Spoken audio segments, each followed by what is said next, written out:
How's this for a green energy scam? The Biden administration is classifying some of the country's most elite and exclusive locales as low-income areas so they can get EV tax credits. The wealthy enclaves range from Barack Obama's favorite vacation spot of Martha's Vineyard to Joe Biden's beach house community of Rehoboth Beach, Delaware, where he keeps the Corvette, among other things.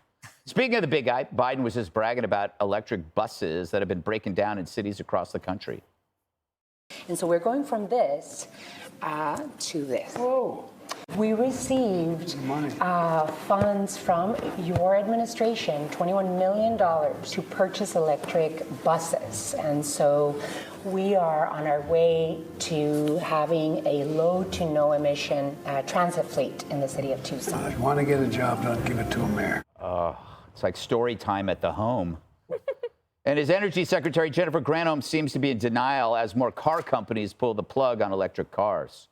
This movement toward electrification, I think, is inexorable. It is happening. CEOs will tell you they're not pulling back or reversing trend in their investments. They may be slowing a little bit, but honestly, I think this is it's a snowball that's going downhill that is only going to accelerate. Faster than an EV car. Jesse, why would they choose Martha's Vineyard? Is it so the help can get to the estates of the rich and powerful? Is this like something selfish disguised as climate and compassion? Well, I mean, if they can reclassify a man as a woman, they can reclassify the vineyard as the projects. They can do whatever they want, Greg. It's just words.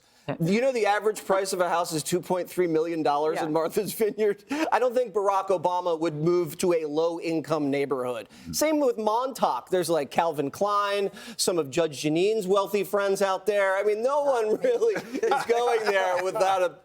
So John Kerry, I think, Spike Lee, all have homes here. No one in a low-income situation needs an EV plug-in. Have you seen Johnny go to the projects?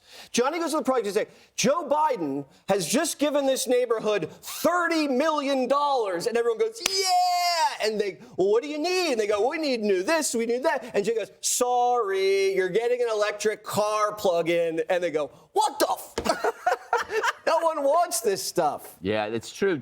Why would they do this? Is it because they figured that that neighborhood would be amenable to it? So they're looking for the early adopters, right? Because and with any new technology, it takes an early adopter to be like comfortable with all the discomforts of it and the frustrations. But for these people, it's their third or fourth car. Right. And they cost $60,000. They don't care.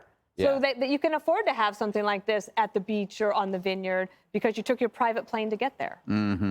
That is true. Richard, it's not a replacement for anything. For the rich and powerful, it's an adjunct. Is that the right term? In addition? Yeah, in addition. Listen, I tend to agree with that. But I think Dana makes a point, right? I think part of it is getting to early adapters. I think the other part, right, and when you look at the policy and you talk to some of the folks in the Biden administration, they would say to you, we're trying to create a network of power charging stations. So you can drive from California to New York City without having to be... Richard, it's an island. Nantucket is an island. Yeah, but Nantucket is also... And it's this big, Hold on Richard. a minute. Hold on a minute. You just need a bike there. Listen, I'm going to be the explainer-in-chief here for just a second. Okay. If you look at the U.S. Census data, Nantucket and Montauk are considered rural communities, right? I'm not lying to you. This is exactly what the census data says. So the ideal is we need to put charging stations in rural communities, whether it's in Mississippi or it's in New York. Are there any in Mississippi? There should be some in Mississippi. I'm trying to take it seriously, but you should listen. Go to the census data and talk about how they explain tracts of land. The whole idea of putting these in Martha's Vineyards. I'm not defending it. I'm telling you what the policy says. Right?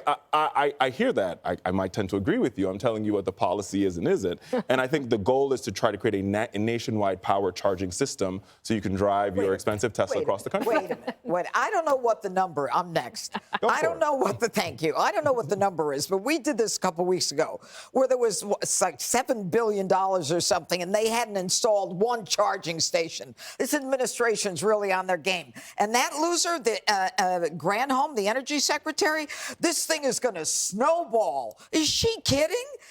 First of all, the electric vehicle interest in 1 year went down from 49% to 41%, but among Generation Z, it went from 61 to 49%. And all this hogwash about putting it in low-income places. Greenwich, the average price of a home is $1.9 million.